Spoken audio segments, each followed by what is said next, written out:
Hello दोस्तों, doctor Bhimrao Ambedkar को भारत में सामाजिक समता का शिल्पकार माना जाता है। उन्होंने संविधान के निर्माण में अहम भूमिका निभाई थी। लेकिन क्या आप जानते हैं कि दलित, वंचित और महिलाओं को अधिकार दिलाने के लिए लड़ाई लड़ने वाले अंबेडकर और महात्मा गांधी के बीच हमेशा विचारधाराओं की तकरार रही। वैसे एक तकरार के बारे में जानेंगे आज हम लोग। तो आइए जानते हैं कि पूना एक्ट का वह किस्सा जब अंबेडकर रो पड़े थे।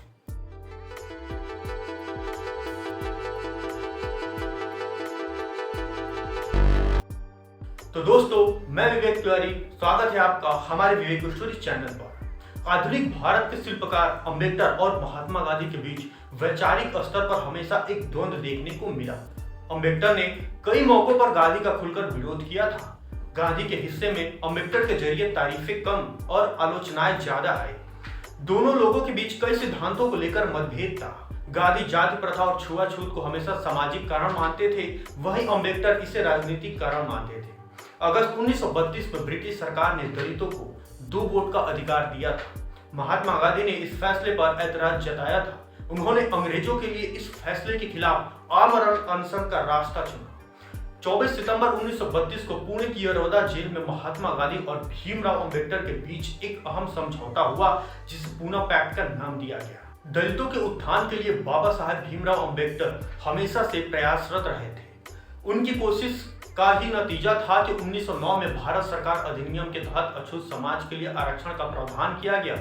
अब ये जान लेते हैं कि आखिर कैसे पड़ी पूना पैक्ट की नींव। दिन था 16 अगस्त 1932 का, जब ब्रिटिश सरकार एक विभाजनकारी कानून लेकर आई।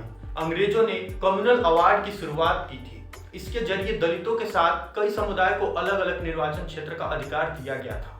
दलित वर्ग के लोगों को 2 वोट का अधिकार दिया गया था।